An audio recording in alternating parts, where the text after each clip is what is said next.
Entrepreneurship is not easy, and quitting too soon is exactly why most people never get to experience what it looks like to become a successful entrepreneur.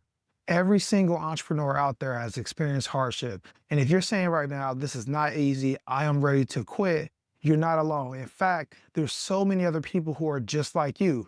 The reason that the stats say that 80, 90% of business owners don't last has nothing to do with their strategy, getting customers, and all these different things. It is simply the fact that most people just quit way too soon. The reason that a lot of people quit too soon is because they just have a false reality of what entrepreneurship looks like. And this is coming strictly from the things that we see online. Most people that we see online that are talking about entrepreneurship just aren't being honest. They are trying to give you different ways and tactics and things like that that are simply made just for them to sell you something. But in reality, they never tell you the truth. The truth is, entrepreneurship does come with certain hardships, and it doesn't matter what type of investments you make, what type of coach you hire, what type of program you invest in, you're going to experience these hardships. So when people come into experiencing these for the first time, they didn't expect it. And so when this happens, it automatically deflects you from what the overall intentions of why you started the business was in the first place. You started a business because you wanted more freedom. You wanted to provide support for your family. You wanted more financial freedom. You wanted more time freedom. And these things are a reality. I've been able to experience them myself. And if I told you that I just did this super easy and that I didn't experience any hardship, if I didn't experience losing money, having to fire people, having people steal from me, all these different things happen in entrepreneurship. You got customers who leave you bad reviews. These things happen. And it's not necessarily about you avoiding these things from happening. It's all about how do you bounce back when these things do happen. And that does simply take a different mindset, which is why most people really struggle with entrepreneurship because these hardships are a surprise. And the reason that they're a surprise is because most people just aren't being honest with you. Everyone just talks about the money and the freedom that comes with entrepreneurship, and they don't tell you about the struggles. And again, I'll be honest, most people are doing this because they're trying to get you to invest in a course or a program or something like that that only benefits them. But someone who genuinely wants to see you win is going to let you know about the struggles that you will run into. And they won't just tell you about those struggles, they'll be there to support you when you do experience those struggles, because the reality is you aren't going to be the first one that experiences that. So this isn't something that only you are dealing with. This is just a part of the game. And what it comes down to is really figuring out, why did you start this business in the first place? There has to be a why that is much bigger than the resistance that you'll want to run to.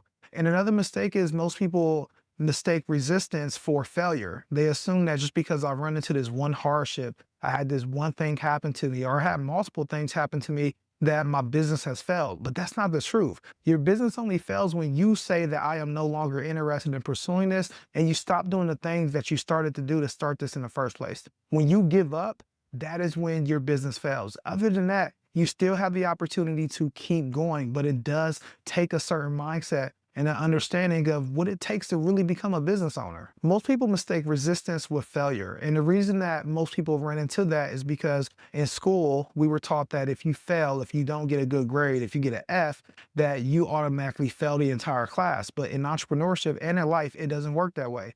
Another reason is that you're 9 to 5. A lot of people carry a 9 to 5 mindset and they take that into their business, and it's a completely different game. Yes, there's skill sets and things that your 9 to 5 has taught you that does help you become more successful as a business owner, but there's also bad habits that come along with it as well. And one of those bad habits is when something goes wrong, something doesn't go the right way, we automatically see this as a huge failure and we automatically discount the experience that came with it.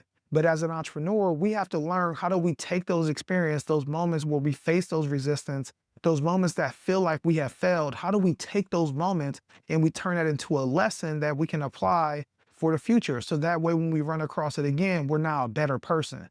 That way, when we experience another loss, we understand that we have a little bit more resilience because we've ran across this before. This has happened before. And trust me, when it happens the first time, it's still going to happen again, but you are now a better version of yourself that can now overcome that a lot easier than you did in the past because you have the experience.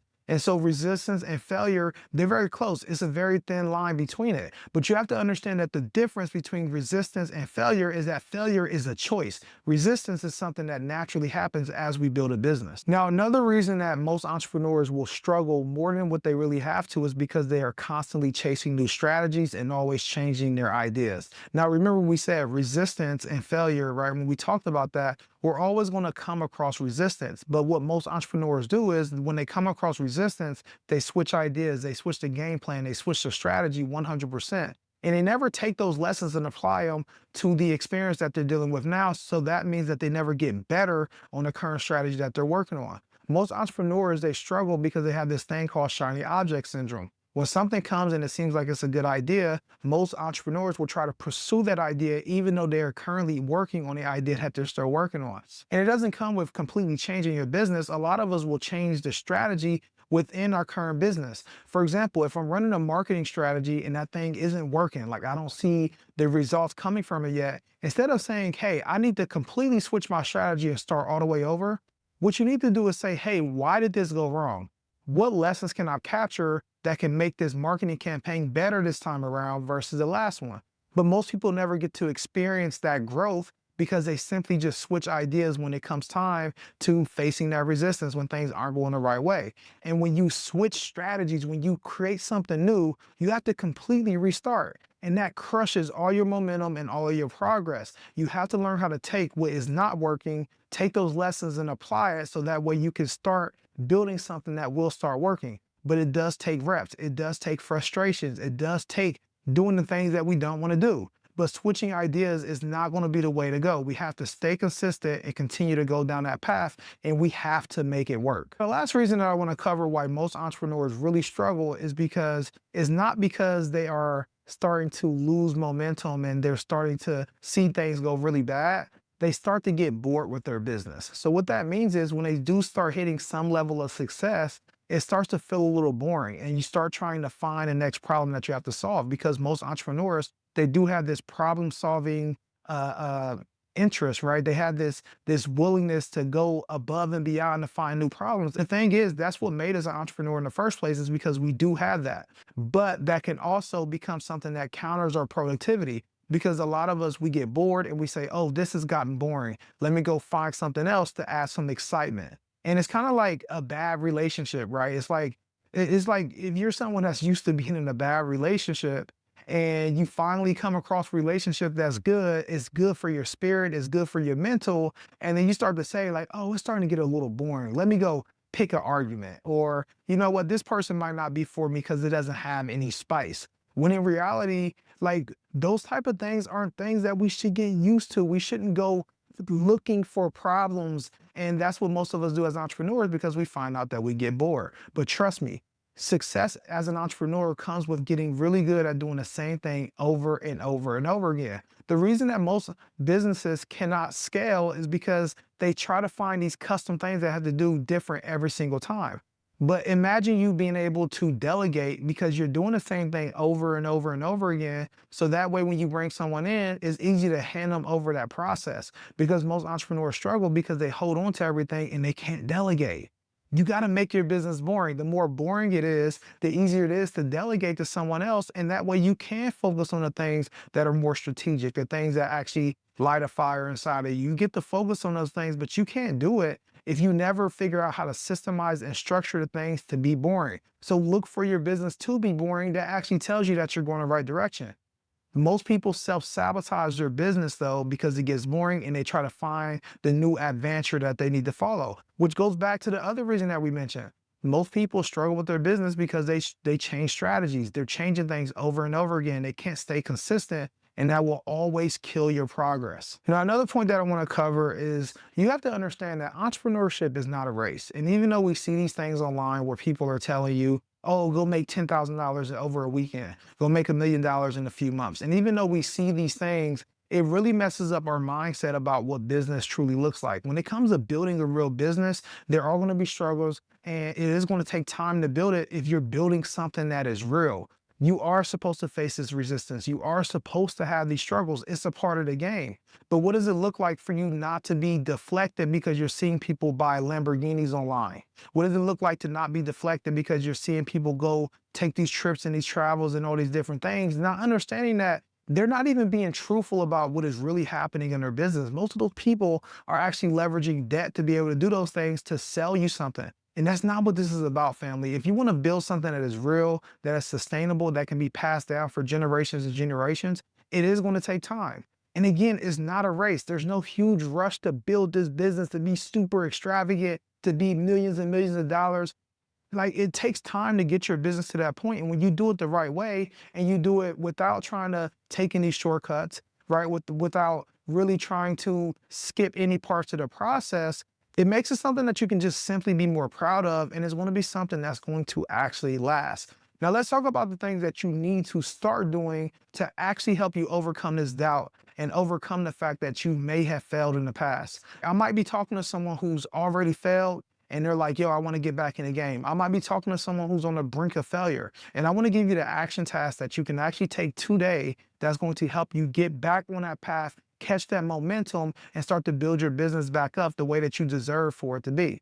The first thing is we have to focus on winning the day. As human beings, we crave for progress. And so if we're building our business and we don't sense any type of progress, it starts being something that we don't enjoy, something that we don't want to do. Well, what does it look like for us to say, hey, for today, I'm going to knock out this one thing. And when I knock out this one thing, I know that that is going to move the needle towards my business growing and becoming one step closer to being successful. What can I do today for that to be able to happen? And once I knock that out for the day, I start to build a fire inside of me that tells me, hey, you are making progress now. Do more of this thing. You start catching the momentum. Some of us, we say, oh, my business is supposed to make $1 million this year. I'm supposed to make $100,000 this month. I'm supposed to do these long-term things. Sometimes we just have to focus on what do I have to do today to make it through the day that moves the needle towards my business becoming more successful. And I'm not doing that just because I truly want to do this one thing that's going to turn everything around and it's some magic trick. That's not what it's about. It's about giving yourself the belief that you can go and do something when you commit to it. Because once you knock out that first commitment, it becomes easier to knock out the weekly commitments, the monthly commitments, the yearly commitments to our business. But we have to win a day before we focus on any of those other things. The next thing that we have to do, family, is we have to anchor to our why. So when I say anchor to your why, we have to define what our why really is. And they can't come to just saying, oh, I want more freedom, I want more money. You have to get really specific as to what it is that you actually want to achieve from having this business. And a lot of times we have to focus on what that why is, because that's going to be the thing that tells us to keep going when things get hard. If we don't come up with a why that is more important than the struggles that we are dealing with, then we will never be able to stay consistent in building our business, because those struggles are going to come. But what does it look like to have something that you can look at that reminds you, hey, you are doing this for this reason. And so the reason that it is getting hard right now is not bigger than the why. It's not bigger than why you're building this thing up. And you have to get really specific. It can't just be, hey, I want to take vacations, right? It has to be something that is truly meaningful for you. Is it because of the fact that you want to have financial freedom to take care of your parents?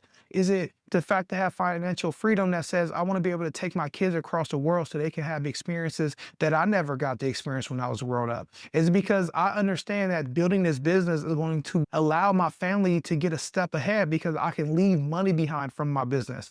Is it the fact that I want to wake up in a house that actually gives me enjoyment, something that makes me thrive and feel as though I have a purpose of being here? Is it because I want to give back to other people, right? And I know that me being in a better situation with my business allows me to give back and aligns to my purpose. Is it because God has called me to do certain things and I can't do that certain thing unless I understand that my business gets to a certain point?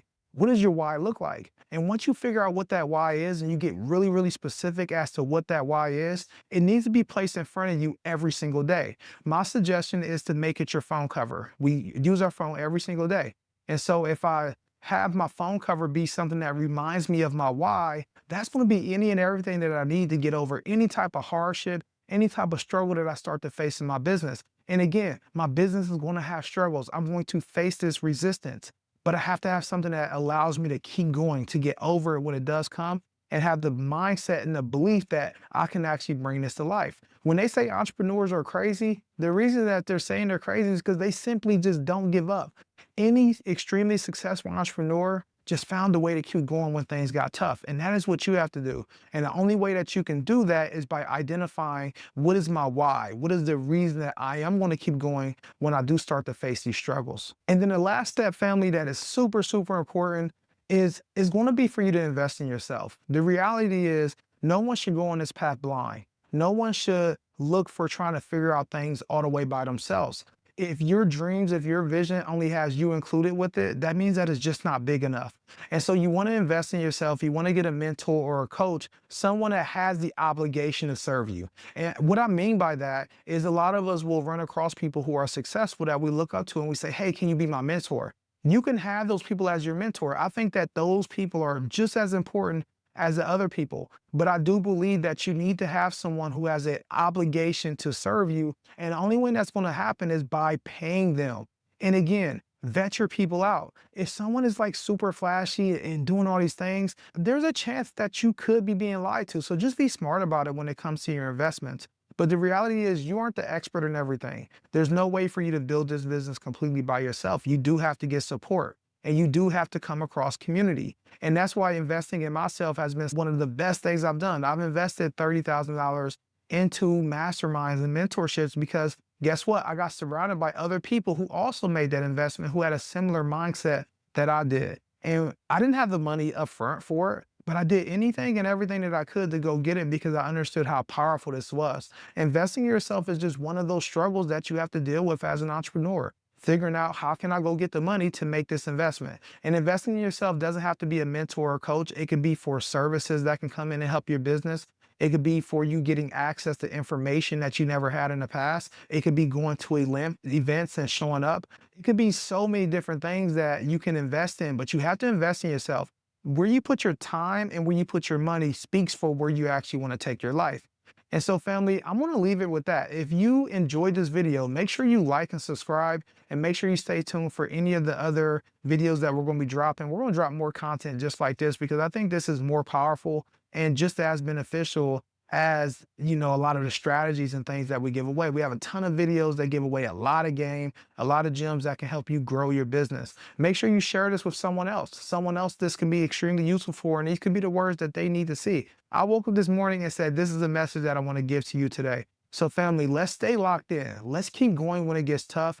Let's make sure we keep surrounding ourselves with other people who are on this journey so that way we can get the support we need it. And let's just stay locked in. This is the season for locking in. And remember, failure is a decision. You can only fail if you decide to quit. If you're someone and you have this vision and you said, I want to start this business, you said it for a reason. Define that why, stay locked in, and I'll see you on the other side, family.